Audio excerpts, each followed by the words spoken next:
Bonjour à tous, bienvenue dans l'émission Censurée avec aujourd'hui comme invité Robert Charlebois qui est avec nous. Bonjour Robert. Bonjour David. Je suis ravi de vous rencontrer Robert, c'est la première fois qu'on se rencontre pour Télépro. On va parler ensemble de Charlebois du Charme et les autres. Ça sera le 11 décembre au Cirque Royal à Bruxelles, le 12 décembre au Forum de Liège. On en parlera ensemble dans la question promo, il y aura la question du patron, un questionnaire à choix et on terminera par un coup de pression. Okay.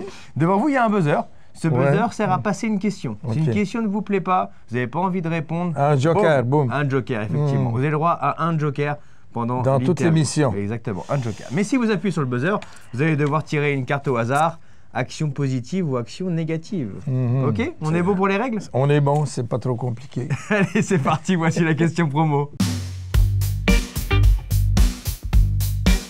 Robert, question promo. Que retrouve-t-on dans ce spectacle? Oh boy, ça commence fort, là. Ah oui, là, tu m'assommes, là. Est-ce que je... je m'attendais à tout sauf à ça. OK, allez, on commence. Parce que moi, écoute, j'ai une réputation à défendre. Les gens, ils disent, tes chansons, ça va, ça passe. Mais on préfère quand tu es en interview. Alors, t'imagines la pression que j'ai? Les gens m'arrêtent sur la rue pour dire, vous, on écoute surtout quand vous êtes interviewé. Jamais vos chansons. Oui, c'est vrai. OK, je ne peux pas inventer ça, j'ai de l'imagination, mais... On passe une question, on tire une carte alors. D'accord, mais alors je te tire une carte. Il y a marqué quoi dessus? Droit de regard. Droit de regard, effectivement. Droit de regard, ça veut dire que vous allez pouvoir regarder toutes les questions que je vais vous poser dans l'interview. Vous avez la possibilité de regarder toutes les questions. C'est épouvant,able, ça. Oui, c'est comme donc il y a 2 pages. Hein. Mais c'est pire que si je savais l'heure de ma mort. Là, Est-ce que c'est vraiment... Oh là là, wow, c'est fort. Tu vas pas avec le dos de la main morte.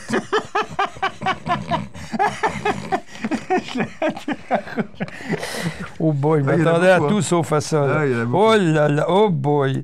Ouf. Oh, la bière, c'est une interview belge. Mais je suis très belge, tu sais. Je dois tout à la Belgique. On va en parler, vous voyez bien. Gros programme. La moitié de ma vie, en tout cas, à la Belgique. Écoute, bon, j'aime autant pas trop... Non, j'aime autant... improvisons. Allez, je viens du jazz libre, moi. Il faut que ce soit vrai en interview aussi. Ah, ben là, ça va être vrai, vous inquiétez pas. Donc, qu'est-ce qu'il y a dans la tête de Robert Charlebois? Ouf! Beaucoup de choses... Beaucoup de choses que je peux pas tout raconter. Ah si, quand même un peu. Non plus. Ben, en ce moment, j'admets qu'il y a de la poésie parce que c'est ce qui manque le plus. Avec tout ce qu'on vit partout, le manque d'amour, de courtoisie. Pas rien que les guerres, mais les accidents d'auto sont souvent des manques de courtoisie. Je trouve que c'est quelque chose qui est disparu et c'est lié avec la poésie. La poésie, c'est un peu la courtoisie de l'âme. Donc, il y a des gens qui me disent, oui, mais le rap, c'est pas de la poésie. Le rap, c'est un peu de l'agression qui fait qu'on est dans une société malade, puis on va vous la rendre plus malade. Donc, c'est une roue qui fait tourner une autre roue. Pour ceux qui n'aiment pas, il y a beaucoup de dictionnaires de rimes, mais il ne faut pas confondre les deux.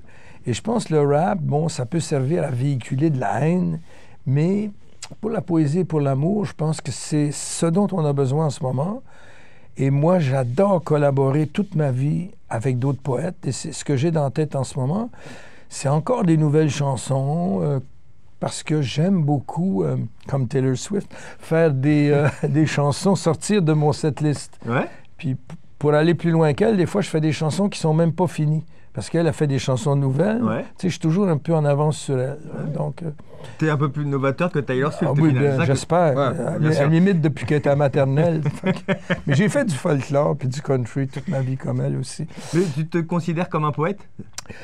Non, comme un auteur à l'esprit poétique. Je sais ce que c'est que des vrais poètes, puis je travaille avec des copains, là, j'en fais des nouvelles avec mon ami David McNeil, mais je mets surtout en vedette dans ce spectacle qui s'appelle La Société des poètes tourmentés. Non, ça, c'est Taylor Swift. Moi, ça s'appelle Charlebois du Charme et les autres. Mais c'est des poètes tourmentés. Si tu connais Ducharme et Péloquin et Sabourin et Daniel Thibon et Plamondon, ce sont des Pierre Rimbaud aussi. C'était pas mal tourmenté, ça. Et donc, Donc, il y a du Vigneault, il y a tous les gens qui ont collaboré à faire ce que je suis, y compris moi, pour me punir. Des fois, j'écris des chansons tout seul. Mais j'en fais 3 ou 4 de moi. mais au moins 5 ou 6 de Régent Ducharme, qui est l'écrivain le plus prolifique dans l'histoire du Québec et le plus important de la francophonie du 20e siècle, d'après Jean-Marie Leclésio, mais est absolument inconnu en Europe. Donc, mon titre est absolument mauvais. Charlebois, Ducharme et les autres, au Québec, tout le monde sait qui c'est, mais en Europe, personne, parce que personne ne l'a jamais vu. Il n'y a aucune photo de lui qui circule. Il n'a jamais accordé une interview à personne. Donc, si moi, j'en parle pas, vu qu'il est mort, personne ne va en parler. Et pourquoi, du coup, ne pas avoir changé le titre pour l'Europe? Ah, j'aurais dû, oui. Ouais. J'aurais dû changer ça pour comment j'aurais appelé? C'était déjà pris. La Société des poètes tourmentés était déjà pris par Taylor Swift. Il faut que j'y donne des chances aussi. Il faut bien qu'elle vive. Il faut bien qu'elle gagne sa vie quand même. Ah, oui. Allez, Robert, voici maintenant la question déjà du patron. Déjà qu'elle bouge comme moi, puis je danse comme elle de dos. Ah oui? On a des bonnes jambes. Tous les deux, on a des très bonnes jambes. Ah oui? Fait que là, à un moment donné, il faut que ça arrête quelque part. Allez, voici la question du patron. Question du patron, Robert. Le patron de Télépro, une question pour toi. La voici. Quel est ton avis sur les émissions qui cherchent des jeunes talents? On parlait de Taylor Swift. On va assez parler de Taylor Swift. Là, on parle plus d'émissions comme The Voice, La Voix au Québec. C'est comme essayer de tirer sur une fleur pour la faire pousser plus vite. Si ces gens-là ont vraiment du talent, ça peut être une étape importante. Mais on leur apprend à monter dans une limousine avant de savoir chanter. Puis c'est ça qui n'a aucun sens parce qu'il n'y en a pas un sur 100 qui va faire une carrière qui va durer plus qu'1 an. Ouais. Et peut-être que même dans le rap ou même chez les jeunes, peut-être que maintenant on est à l'époque des chanteurs jetables, comme on a eu les briquets jetables, les rasoirs jetables, etc., les crayons. Mais comment te dire? Il y a des gens qui nous aident toujours quand on fait une carrière. Moi, il y a eu Barclay, Cocatrix, des gens comme ça. Et puis, il y a des gens, des musiciens qui nous font évoluer, puis des professeurs, des coachs. Donc, si quelqu'un a vraiment quelque chose à dire, qu'il a de la poésie en lui, il va passer à travers ça. Mais là, c'est rendu loin, là. C'est rendu. Est-ce que tu regardes The Voice, par exemple? Ah non, je regarde pas ça. Excusez-moi, non, je regarde pas ça, mais je suis obligé, parce que quand je passe devant, tu sais, il y a des amis qui écoutent ça, ou j'ai des enfants qui écoutent ça. Mais là, j'en ai vu une, l'autre fois, ça dépasse tout. C'est des gens qui se prennent pour, mettons, Aznavour. Et puis, oui, t'as pas vu celle-là, c'est la nouvelle, ça. Oui, fait qu'il y en a sûrement un qui se prend pour moi, qui va arriver un jour, puis ça va me faire rire. Mais disons que, comment je t'expliquerais ça? Je respecte le merveilleux de tout le monde, puis j'ai déjà participé à des émissions comme ça au Québec. Ça s'appelait pas Star Academy, des affaires comme ça. Star Academy, oui, ça existe. Bon. Ouais. Parce que les jeunes sont contents de travailler avec nous puis de nous voir. Puis ils sont tous... à un moment donné, c'est toutes des petites Céline Dion ou toutes des petites Isabelle Boulay. Et ça, c'est dangereux parce que dès que ces gens-là sortent un peu trop du cadre, on dit « Ah ben non, nous, ce qu'on veut, c'est dans la lignée de ce qui se fait. » Mais oui, mais si tu es dans la lignée de ce qui se fait, tu vas être un sous-produit de toute ta vie. On a aimé un Brel, un Raymond Devos. Moi, c'est mes idoles belges, là. On a aimé, mettons... un Félix Leclerc, on n'en veut pas 1000. On veut que chacun arrive avec une émotion différente. Et si tu es trop en dehors du cadre, on te dit non, il n'y a pas de place pour toi. Dans ce sens-là que je tire une ligne là, que je ne franchirai pas. Robert, voici maintenant le questionnaire à choix.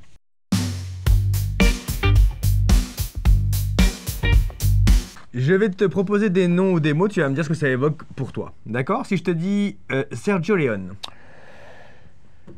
Ça me fait penser à l'Arizona, ça me fait penser aux pizzas à Rome aussi, parce qu'il se refait de moi. Tu sais, il était pas mal gros, Sergio, puis sa femme, elle surveillait sa ligne. Fait que là, il disait « Moi, je dois aller avec Charles Lebois chez le costumiste pour trouver un nouveau chapeau. » Puis là, il me disait « Ne faut pas le dire à ma femme, mais je connais un endroit, la pizza que tu vas manger. Tu n'as jamais vu comme ça. » Il mange.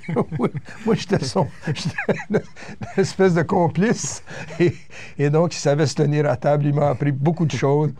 J'ai eu beaucoup de plaisir avec cet homme que j'ai beaucoup connu en Arizona. Puis, J'ai aimé tourner dans un western parce qu'il y avait Terence Hill, il y avait Mew Mew, il y avait Patrick McGoohan qui nous a donné Le Prisonnier, et puis il y avait Klaus Kinski, enfin, toutes sortes de personnages un peu frappés, là. Et puis, il y avait des chevaux tout le temps aussi, parce que quand tu attends, mettons, en Belgique ou dans un escalier à Paris pour dire « je t'aime » à une fille qui a mauvaise haleine puis qui t'aime pas, puis tu attends 4 heures que le gars place son éclairage, c'est long. Alors que si tu attends 4 heures en Arizona, parce qu'il y a un nuage qui passe, puis que Sergio avait horreur des nuages, il fallait toujours des gros ciels bleus. Tu verras jamais un nuage dans un film de Sergio, t'as remarqué? Fait qu'il y avait un gars qui était professionnel, il disait « OK, attention, dans 30 secondes. » Puis il savait qu'il restait 30 secondes de nuage. Il faisait que ça, lui, avec son œil, comme ça. Il regardait que ça. Ah, que ça. OK, moteur, action, boum. Puis là, il mettait un coup de pistolet, puis ça voulait dire « on y va. » J'adore. C'est quand même... Alors, ça me fait penser à tout ça. OK. Et un jour, je suis avec Sergio à Monument Valley. Puis... je suis en avant de lui, puis il regarde le décor, puis il dit « Tu sais, avant que tu arrives, il n'y avait personne ici. » C'est une blague dont je me rappelle. Si je te dis Maurice et Germaine. Ah ben c'est mes parents, ça. Ouais. Ouais. Et Maurice et Germaine, je les ai perdus très, très jeunes. Moi, T'avais quel âge? J'avais 33 ans. Je me suis retrouvé orphelin de ma mère. Ma mère est décédée à 54 ans d'un cancer du système lymphatique. Ça, c'est ce qui nettoie ton système, puis tu n'as pas de chance de t'en tirer. Et mon père a suivi l'année d'après parce que s'est laissé aller complètement. Et puis, quand on est en pleine ascension de carrière, j'avais perdu mon sourire au bas de l'échelle. J'étais en haut. Et les parents sont, dans notre vie, les seuls qui nous donnent l'heure exacte. Parce que les musiciens, ben, ils trouvent ça bon, ce que tu fais, parce que c'est leur steak qui en dépend. Et puis, les amis sont... Mais quand ma mère me disait, « Robert, ta pochette est quétaine. » Quétaine, c'est un mélange de kitsch et de... Un peu ringard, quoi. Ringard multiplié par kitsch au cube, OK? OK. Là, elle avait raison. Quand elle me disait... Mon père, il me disait... Il savait pas c'était quoi un mixage, puis un enregistrement. Il me disait, Robert, il n'aimait pas mon disque. Il me disait juste, es-tu certain que le trou est dans le milieu? ça voulait tout dire. C'est très bon, ça. Ça, c'était Maurice. Si je te dis Olympia 1969. Année érotique, ça veut dire... c'est l'année où nous sommes allés en première partie d'Antoine, qui était déjà assez psychédélique, avec ses chemises à fleurs et ses cheveux jusqu'à terre. Et moi, je me disais, Georgette Plana, ça doit être un groupe de psychédéliques, Plana. Bon, puis quand je l'ai vu arriver, Rikita avec sa robe mauve, ses souliers roses, j'ai dit, je me suis trompé de magasin. Et puis, je l'adorais, tout ça, mais ça se mélange pas. C'est comme si tu mettais, mettons... je peux pas te dire qui, là, pour vexer personne, mais... Les styles ne collaient pas, quoi. Ouais, si tu mets, mettons... Ça s'est mal passé, quand même, l'Olympia. La première fois, c'est mal passé pour des raisons qui seraient trop longues à expliquer. Okay. Des cabales, ils nous fermaient le rideau sur la tête. Puis même à l'intérieur du groupe, le jazz libre du Québec était rendu le rock libre du Québec. Louise Forestier voulait faire du folklore. Moi, je chantais du funk. Puis j'ai dit, ben... La batterie est pas assez forte, je vais la jouer en chantant. Puis là, ça a roulé dans la salle. Puis après, les gens ont voulu... La légende urbaine s'est emparée de ça, que j'avais pris des cymbales pour trancher des têtes, puis j'ai inventé le frisbee en métal et tout. C'est pas vrai, ça. Ah, c'est pas vrai? Mais non. Ça a roulé accidentellement dans la salle, puis ça a blessé 2-3 petits bébés qui étaient là. C'est sur ça que je pensais que c'était vrai, moi. Je pensais que tu avais balancé les trucs dans la salle. Là, c'est vrai que la batterie, elle est partie. Mais elle n'est pas partie parce que tu l'as balancée. Non, elle est partie parce que je joue mal de la batterie. Et puis, je pouvais pas balancer ma guitare, c'était ma guitare. Alors que la batterie, c'était une batterie louée. Alors, je m'en foutais pas mal. Je l'attends. Si je te dis la bière. Ah ben la bière, c'est encore la Belgique, ça c'est... Quand j'ai été, moi, en 1969, beaucoup plus important que l'Olympia, ça a été le festival de Spa, où j'ai gagné le premier prix avec Lindbergh.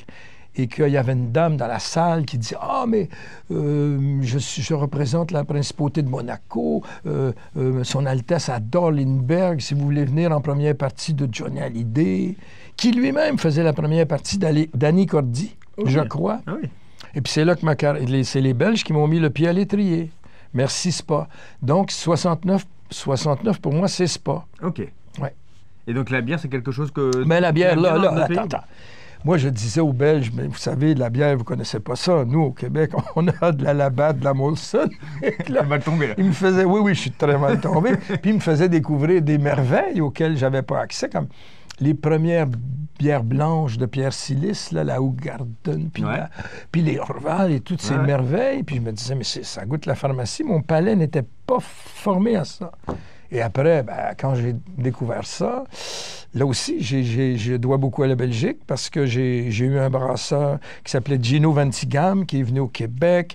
On prenait nos levures à l'Université de Louvain et moi et André Dion, mon partenaire, on a été les premiers à faire des bières d'inspiration trappiste refermentées en bouteille. Puis on avait toute l'Amérique du Nord à nous. Ah oui, t'as Il fait n'y en un beau avait business, pas à là. New York, il n'y en avait pas à Los Angeles, il n'y en avait nulle part. OK. Et vu que New York, c'est plus près que Chicoutimi, Ouais. et qu'à New York, ils sont 20 millions, puis qu'à Chicoutimi, ils sont 20 000, c'est la même distance en camion. J'aime autant Aller à New York pour avoir un peu d'argent. J'aime bien. Et puis, là, attends, en payant en dollars américains en plus. Ah oui. Qui valait déjà 25 de plus. Plus. Ah oui. Alors, ouais. Et le reste, c'est une légende. Si je te dis Coluche. Coluche a été mon voisin pendant 3 ou 4 ans à la Guadeloupe. On s'est retrouvés tout à fait par synchronicité, la synchronicité du destin. Il savait qui j'étais qui il était. Et on s'est retrouvés à 1 kilomètre à vol d'oiseau l'un de l'autre. Ah, c'est en Guadeloupe que vous étiez voisins? Ah, OK. Oui. Et puis en Guadeloupe, on était à l'époque dans la Basse-Terre où c'était la jungle. La télévision ne se rendait pas là. Même la radio se rendait... Oui, la radio, j'exagère. Mais en tout cas, la télévision ne se rendait pas là. Et puis, on n'avait pas d'électricité, on avait des génératrices, puis on vivait dans la jungle. Donc là, tu apprends vraiment... Puis il n'y avait pas de téléphone à l'époque. Pas de tablette, pas de téléphone. On parle de 80, là, les années 80. Et donc, je me suis lié d'amitié. Puis moi, j'ai un Coluche dans ma tête et dans mon cœur que personne d'autre n'a jamais eu. Hein. Et puis, il n'était pas drôle. Moi, quand je dis que j'ai ri plus avec Alain Juppé qu'avec Coluche, je suis sérieux. C'est un politique français. Oui. Mais il est venu vivre au Canada, puis c'est un de mes copains aussi. Mais Alain était bien dans ses baskets quand il est venu au Canada, alors que Coluche, il venait de se séparer de sa femme, il n'avait pas ses enfants. Il était dans une période assez coke, assez même... Je ne veux pas dévoiler des choses, mais il fumait des gros pétards, ça tout le monde le sait, mais il était assez... le clown triste. Moi, j'ai eu plus le Coluche de Ciao Pantin que le Coluche comique pendant 2-3 ans. C'était à la fin de sa carrière, justement? Ah non, il tournait encore 1h moins quart avant Jésus-Christ avec Mimi Coutelier, puis Jean-Yann et tout. Ouais. Mais, puis il y avait son bateau, le King Creole. Oh, c'est quoi? C'est un gros bateau qui avait passé 4 jours au fond de l'eau, qui faisait la traversée des Saintes, puis il a récupéré ça, parce que le Coluche était un immense bricoleur. Il réparait son bateau, il faisait ses chaussures, il faisait ses meubles. Moi, je suis un second passable pour faire de la menuiserie si j'ai quelqu'un qui me dit, ben, tu sais, j'ai horreur des scies mécaniques, parce que t'en veux des doigts. Et, mais je sais ce que je veux, puis l'assemblage des matériaux, puis les tuyaux, puis Enfin, je peux faire certaines choses. Mais lui, il m'a beaucoup aidé quand j'ai construit ma maison. Il y avait une camionnette, et puis... en tout cas, il m'a aidé. Et on a eu beaucoup de plaisir. On a fait toutes sortes de choses. Du bateau, de la pêche au gros, plein de choses. Et après, est arrivé l'accident, là, en 84, je crois. Mais il y avait, je ne peux pas tout raconter sur Coluche, mais il y avait déjà des problèmes là-bas. Ah oui? Oui, parce qu'il se met du pot dans son jardin. Mais pas parce qu'il est mort que je vais raconter des choses qu'il n'aimerait pas que je dise aujourd'hui, là, mais je garde ça dans mon cœur, pour moi. Ouais. Mais en tout cas, Coluche... C'était pas une surprise pour toi de voir l'accident, c'est ça que tu veux dire? Oui, parce que moi, je suis monté souvent en moto derrière lui, avec le pétard dans le nez le matin. On allait faire des... T'as déjà eu peur en moto, quoi? Non, mais j'ai déjà eu peur à la radio, parce qu'un jour, il m'amène, il vient me chercher, puis il y avait une émission qui s'appelait Tonton Jean-Marie. Ouais. Et puis là, on s'en va faire l'émission, puis je suis derrière Coluche, mais j'avais pas peur, parce que lui, il était un fou de moto, puis tu sais, il tournait des fois avec les genoux qui touchent à l'asphalte, là, il aimait ça, lui. Donc, moi, je me tenais derrière lui, puis j'avais confiance, mais un jour, le tonton Jean-Marie dit, vous, Robert Charlebois, Canadien, vous n'avez pas de décalage horaire, il fait froid dans votre pays, vous passez de moins 30 à plus 30 dans 4 heures sans décalage, quel plaisir immense. Vous devez être d'accord avec Christophe Colomb, qui disait que la Guadeloupe est la plus belle île de toute la Caraïbe, il n'y a pas photo. Et, moi, oui, je suis allé partout, puis c'est la plus belle. Et Coluche, et vous, pourquoi avez-vous choisi la Guadeloupe? Et il répond, parce qu'il y a moins de noirs qu'à Paris. Ah oui. Fait que là, tu dis pas ça sur un volcan. Ah oui. Mais ça, celle-là, tout le monde l'a entendu, tu comprends, à la radio. Donc là, je dévoile rien. Mais il pouvait être très, très glaçant et fendant. Ah oui, C'était féroce. Mais les comiques, il faut qu'ils se nourrissent quelque part. Ils se nourrissent dans la férocité puis dans la méchanceté, souvent, Oui, c'était en fait très méchant. Mais un cœur d'or et enfin, Coluche, à la vie, à la mort, c'est gravé dans mon cœur, Si je te dis Jérôme et Victor? Ah ben mes deux fils, Il y en a un qui est en train de se baigner à l'heure où je te parle, à Juan-les-Pins. Ah, en France? Oui. Ah, OK. Ben oui. Ils sont pas au Canada? Non, lui, il est venu passer les vacances, là, puis il est venu nous retrouver parce qu'on a un petit appartement dans ce coin-là. Et l'autre, il fait des shows pour enfants. Mais le contraire d'Henri Dess ou de Chantal Goya, c'est du funk puis du zouk pour enfants. Mais c'est pour les 5 à 10 ans, 11 ans. Puis ils mettent des matelas par terre. Puis c'est vraiment... Il a fait 45 shows cet été, alors que moi, j'en ai fait 4. Il est meilleur que toi, en fait, l'été. Allez, voici maintenant, Robert, le coup de pression.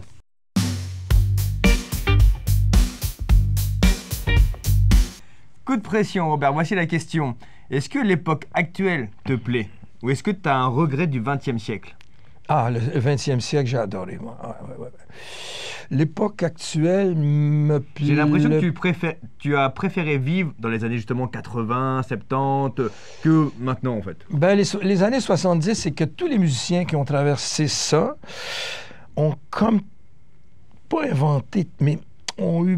Tu sais, les premières pédales de fuzz, les saturateurs, les premiers synthés, on a traversé ça, puis on était des innovateurs dans tout.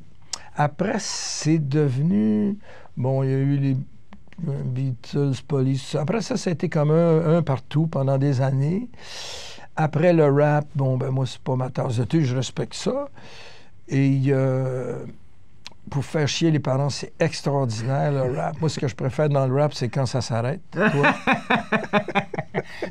Mais je connais des enfants qui ont des parents qui ont 40 ans et qui écoutent mes chansons pour faire chier leurs parents. Je te jure, c'est rendu là. À 7-8 ans, ils découvrent mon matériel. C'est incroyable. Puis les parents, ils trouvent, tu sais, ça les fait chier, les parents. Fait que là, ils mettent ça, ils écoutent ça fort. Ça marche. Mais ça veut dire que tu n'écoutes aucun artiste de la nouvelle génération? Si, je suis obligé, il y a de la musique partout. Que tu aimes. De la musique que j'ai envie d'entendre. Moi, j'aime le silence, de plus en plus, parce que c'est ce qu'il y a de plus rare. Puis la musique est rendue l'agresseur numéro 1, devant les sirènes de police et les scies mécaniques. OK? Parce que tu en as partout. Tu rentres partout. Dans les restaurants, tu n'écoutes ni la musique, ni tes amis. Tu es obligé d'avoir une laryngite pendant 4 jours, parce que... non, mais là, non. Non, c'est le silence, ou alors la musique que j'ai envie d'entendre, mais ça m'arrive, attends. Il y a des jeunes, mais j'ai pas de passion pour un artiste en particulier, mais mettons, quand tu as connu Barbara et Véronique Sanson, tu peux aimer Zao de Zagazan pour une toune, ou Julie Armanet, mais quand tu as connu les vrais, c'est comme des brels. Tu sais, moi, je suis arrivé en France à une époque, quand j'ai quitté le rock'n'roll à l'âge de 16 ans, parce que j'avais commencé mon orchestre à 12 ans, puis j'avais fait le tour de Chuck Berry, Jerry Lee Lewis, Elvis, tout ça. Même les Beatles, ça pouvait pas m'intéresser. C'était comme des Everly Brothers pour moi à revisiter. Ou des Crickets, tu vois ce que je veux dire? Jusqu'à l'époque de Sgt. Pepper, là, où ils ont eu les arrangements symphoniques et tout. Là, c'est devenu extraordinaire. Mais là, ça veut dire que pour toi, si je te suis dans ton raisonnement, tu considères que, genre, Juliette Armanet, c'est une copie de Véronique Sanson et Non, donc, mais faut mieux écouter Véronique Sanson. Non, ça veut dire qu'une belle chanson d'elle, c'est mieux qu'une mauvaise chanson de Véronique. Mais il n'y a plus de personnages que je me dis « wow ». Comme on se disait, Barbara, c'était un climat qui arrivait, c'était entier. Brel, tu sais, il n'y en a plus. Des Nougaro, des Brassens, des Ferré, même des... Bon, en tout cas, il y a Gainsbourg, des Bécaud, des Trenet. C'était des génies. Et moi, j'aime le talent. J'aime les gens qui ont du talent. Ça me réjouit. Il y en a forcément, là. Oui, il y en a du talent. Mais j'ai une passion pour les génies. Okay. Et des génies, j'en trouve de moins en moins. Okay. Tu sais, des génies comme Zappa dans le rock, comme Ferré, comme... tu sais, comme Aznavour même. J'en trouve plus de ça, moi. Ah, je suis le dernier, qu'est-ce que vous voulez? C'est pas drôle pour vous autres, mais... Robert, justement, qu'est-ce qui te motive à venir? Là, tu seras sur scène donc à Bruxelles et à Liège le 11 et 12 décembre prochain. Qu'est-ce qui te motive encore? Tu as 80 ans, si je ne me trompe pas? Oui. Qu'est-ce qui te motive? 4 fois 20 ans, c'est plus poli. Ah, 4 fois 20 ans ou 8 fois 10 ans, si tu préfères. C'est pas mal, celle-là, je la connaissais pas. Donc, pourquoi tu y vas encore? En vrai, est-ce que tu as besoin d'argent? Non, honnêtement, non, t'as ce qu'il faut pour vivre. Mais c'est une passion, et c'est pour ça que je me mêle jamais, moi, les retraites. Je comprends la difficulté, la pénibilité d'un travail. Un jour, Aznavour, il m'a dit, il faisait des blagues, évidemment, il m'a dit, tu sais, la pénibilité du travail, nous, les artistes, on l'a. Il faut qu'on parle avec des journalistes. Ah oui, il trouvait ça pénible. Oui, il m'a dit ça, puis après ça, il m'a dit, la promotion, c'est vrai que c'est le côté le moins intéressant de notre travail. C'est pas chiant, ça dépend des gens avec qui. Comme toi, t'aimes ça faire de la radio, mais si t'étais en face d'un con... C'est vrai, je t'aimerais moins ça. Oui. Puis moi, pareil pour moi. Oui, je comprends. Ça risque pas d'arriver. Non, t'inquiète pas. Alors, il dit, oui, mais c'est ça qui nous permet de faire le métier qu'on aime. Parce que pire que faire la promotion, c'est une demi-salle. C'est vrai. Ou une salle vide. C'est vrai. Ah ben là... Ça t'est déjà arrivé, ça?